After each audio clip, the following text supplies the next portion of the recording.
Ikukwento ko nga sa inyo yung nangyari na itinest drive namin yung motor ni Papa. Di ko nga sure kung matatawa or maiinis ba ako nung itest drive namin yung motor ni Papa. Paano ba naman po, Your Honor? Hindi ko na nga po alam kung sobrang bigat ko na ba talaga or mahinang klase lang yung motor ni Papa. Maglilibot nga sana kami para i-test drive yung motor. Abay, hindi pa kami nakakaalis ng bahay. Ayaw na umarok yung motor. Pagkasakay ko nga tapos nung paandarin na ni Papa, abay, gumaralgal ba naman yung tunog ng motor? Akala mo ba na parang nabalaho kami sa putikan? Yung motor naman, akala mo bang hirap na hirap sa buhay? Anyway, ayun nga, nakuha naman namin sa sapilitan na makarating dun sa pupuntahan namin. Kaya kahit hirap yung motor, wala siyang ibang choice kundi isakay kaming apat. Kaya kahit para kaming titirik o susugak-sugak sa gitna ng daan, ay nakauwi naman kami ng matiwasay. Natatawang naiinis nga ako at the same time ay nahihiya na baka may makakita nga sa amin. Pagkadating nga namin sa bahay, sabi ko kay Papa ipatingin niya sa doktoress sa mekaniko. Kabago-bago nga lang at wala pa nga isang araw ay may saltik na. So ayun nga, pinatingin nga niya sa mekaniko at sabi naman doon ay okay naman daw at ganun daw talaga yun. Ganun nga daw talaga yun kapag kabago. Pero feel ko nga sobrang tabako na lang talaga at hindi ko matanggap ang katotohanan yun. Diet din kasi kapag may tamhan eh. Pasensya na nga po at hindi ko na po maalala kung paano mag-diet, Your Honor.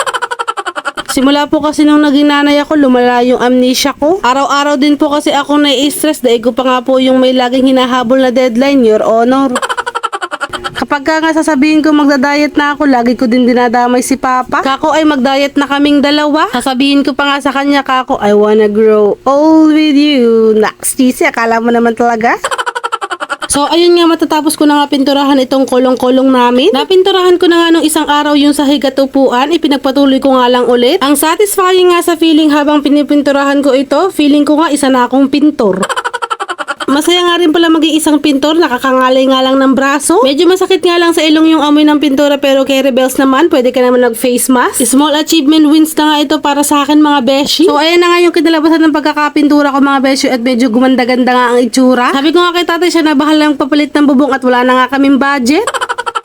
So, nung kinabukasan nga, Lunes na naman at work na naman nga si Papa. Sabi ko nga sa kanya ay gisingin niya nga si Kuya Kal at magpaalam siya bago siya umalis. Si Kuya Kal nga kasi pagkakagising nga niya ay madalas si Papa agad ang hinahanap niya. Tinatamad pa nga bumangon at tinaantok pa pero bumangon din naman. Tulala pa nga at nagmumuni-muni pa habang nakatayo dyan. Anyway, sa Clark nga nagtatrabaho ngayon si Papa at gumagawa nga sila ng release ng tren. At inaabot lang din naman ng isang oras ang biyahe niya mula dito sa amin hanggang sa pinagtatrabahuhan niya. Kaya nga ngayong may motor na siya ay anytime after work ay pwede na siya umuwi. Dati nga kasi nakikisabay lang siya sa kapatid or kaibigan niya. Tapos meron ilang beses nga nang pinahihiram siya ng motor ng tito ko. At uuwi nga lang siya tuwing Sabado. At minsan kahit wala pa nga Sabado kapag nga uuwi yung kaibigan niya or yung kapatid niya ay sasabay siya. Kaya nga ngayong may sarili na siyang motor ay anytime pwede na siyang umuwi. Hindi na nga namin mamimiss yung isa't isa. Aha, char.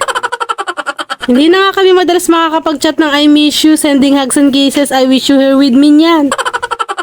So, ayan nga, nag-see you next time kiss na kami, hindi goodbye kiss mga beshi dahil magkikita-kita pa naman kami. Ang baby Kenzo nga pahikbi na naman at kala mong iiyak na naman. So, ayun lang mga beshi for today's mini vlog at samahan niyo pa po ako sa aking mga susunod pang vlogs. Sa mga bago nakakapanood nga po ng aking mga vlogs or mga videos mga beshi, pakifollow niyo naman po itong aking account. Paki-like, comment, and share niyo na nga rin po itong videos ko. Maraming salamat sa panonood at pag-suporta. God bless us all. Mwah, mwah.